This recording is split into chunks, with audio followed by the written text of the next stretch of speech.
Bonjour, bonsoir, buenos dias, buenas noches. Welcome back to my channel. So today we're going to be reviewing Unfaithful, Caught in the Act. So let me tell y'all, this episode was a doozy. They're definitely getting a little more creative for these last few episodes. I mean, because we know obviously the finale is coming up very soon.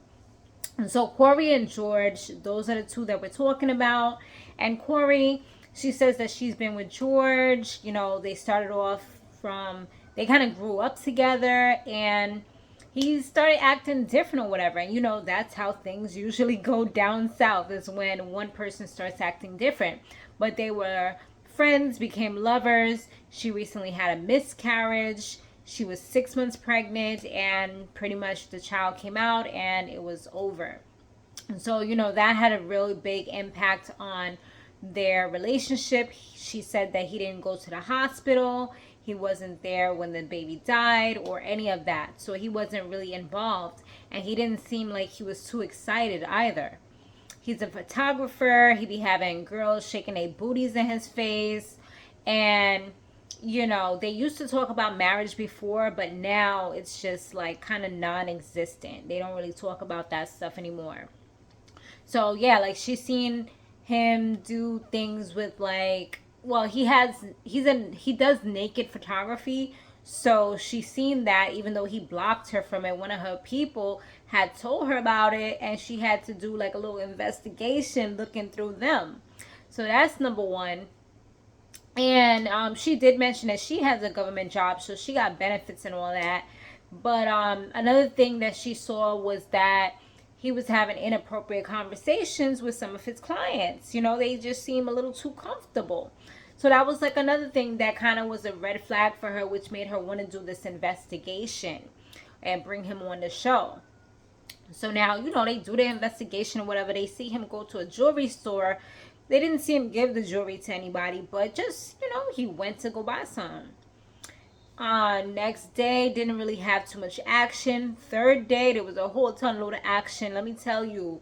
So that's, he met up with a woman. They went to lunch or dinner or something. She was looking spicy, had her little locks just like him, so they was matching in that aspect. And he just seemed real happy. They looked like they were flirting and just, you know, just really like just one of those like fun, exciting relationships. And so he went to the girl's house. They stayed overnight, you know, and he came out with her. She had her little lingerie dress thingy on, no shoes on, walking on the pavement, the dirty pavement. I was just like, ew. And they was just like kissing, you know, putting her booty all in his face outside in the streets. I'm like, okay, y'all real close for real. Like, this is something, you know? So now they go ahead and it's time for them to tell Kori what's going on. So they tell her everything, and she just instantly starts crying once she sees what he's been doing. So, you know, we feel sorry for her for that. She said that she actually seen this girl. She's kind of like a friend. She went to like her birthday party and other parties, and that's how she initially met this girl. And the girl kind of like befriended her. So, you know, she felt like she was cool. So she accepted her as a friend. And so, yeah, and Tammy was like, well, he's been Facebook friends with her for over 8 years. So she thought that he met her the same time that she met her, but he been knew her from before. So the scandal is there, honey. It is there. So now it's revealed she had a little confession.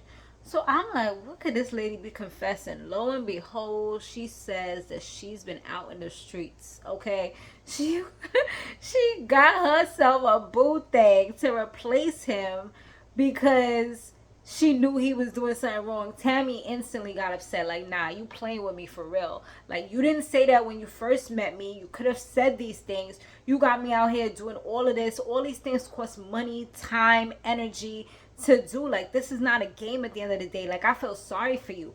I'm trying to make sure that you're good, and you're doing the same thing that you trying to, like, how you trying to catch somebody when you doing the same exact thing? Like, it blows my mind, like, why she would even think to come on the show. Like, you messing up your own self and your own situation and what you trying to do. Because she said the dude didn't even know about George. So that makes a plot twist right there. So Tammy's like, nah, like, to move forward, like, I want you to bring him and let him know what's going on as well. She's like, do I have to? She's like, yeah.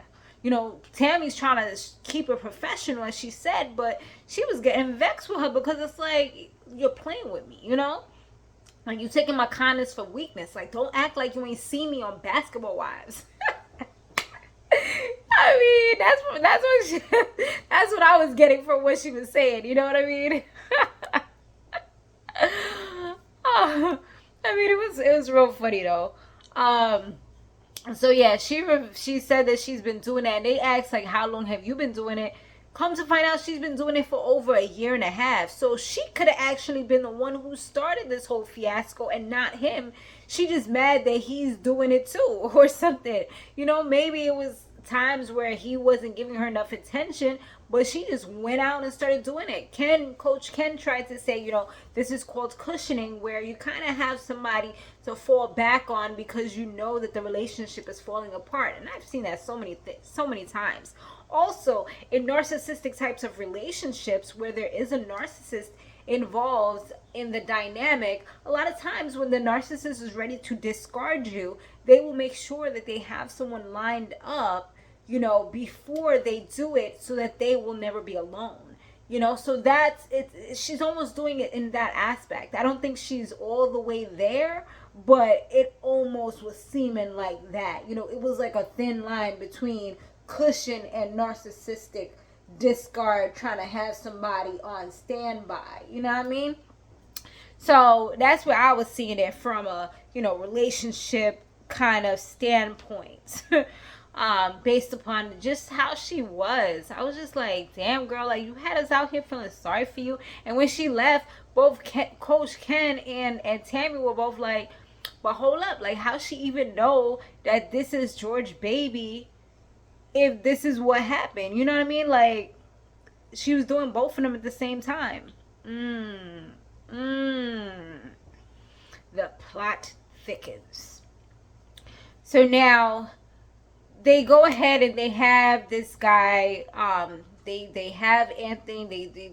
She chose to do the takedown. So she comes through. She comes through hot and heavy, like she's trying to fight the girl, trying to come at George. You know, just real hot and heavy, falling down on the ground, like just looking crazy and delusional. Like, girl, what are you doing? And they just looking at her. He's just like, I'm out of this. Like, you could tell, like, he did not have any emotions towards the relationship. He's like, she's the one that hasn't been involved. Like, she's just been ghosting him. And he's like, for holidays, she hasn't been around. For her birthday, she hasn't been around.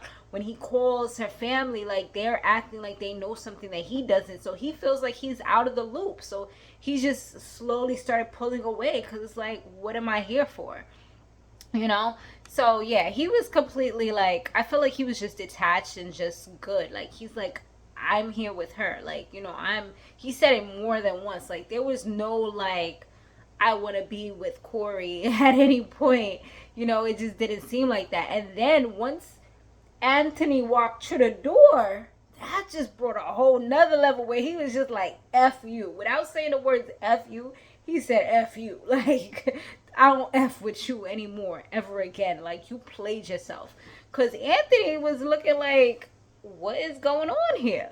You know? He didn't know anything about George, about this whole situation.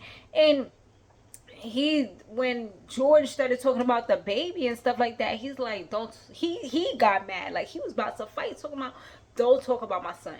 Do not talk about my son. Like, don't even. And George is like, wait, that's supposed to be my son. So that's why I didn't get to see the death certificate. Like, now things was all adding up. It wasn't that George didn't want to be there, he wasn't involved. She never invited him. She just tried to give a sob story to make it look like she was a victim, but she was actually the villain in that aspect. You know, not really thinking about George, who George actually seemed like he did care about the situation. But she didn't allow him to fully care because she didn't really involve him. So that I thought was real. It was real snakish. You know what I mean? Like, it was messed up. Is that she was just playing with people and she didn't really seem to care much, you know? And I think that that's the worst part about it. I feel like Like, how could you be so ignorant that you didn't think that this was a bad idea? Like, you care about this man, so, like, this man is so good for you.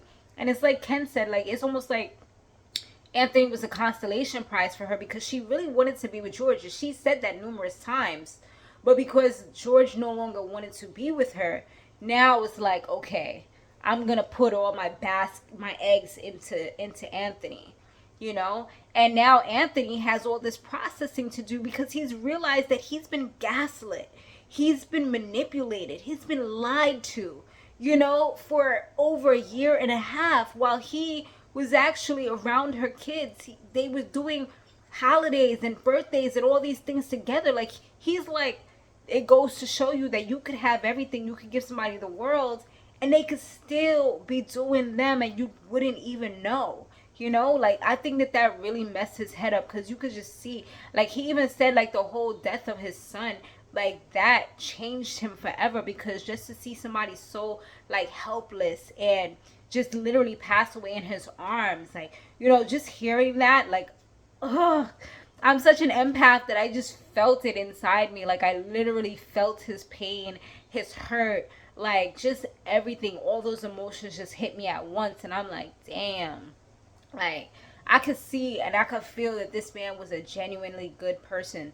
And they did the update call, you know, to see how things were going, you know, after everything. Because he did say he had to process things and he's not really sure. And, you know, but when they did the update with her and him, she didn't even answer the call because I guess she was embarrassed at the outcome of what happened. She didn't want to say it because she knew that George would see and be laughing at her.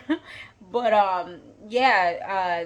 Anthony actually did answer, and yeah, he revealed that they had like a good conversation, but he couldn't understand like why she would really go through these lengths, you know, and he couldn't really get past everything that occurred.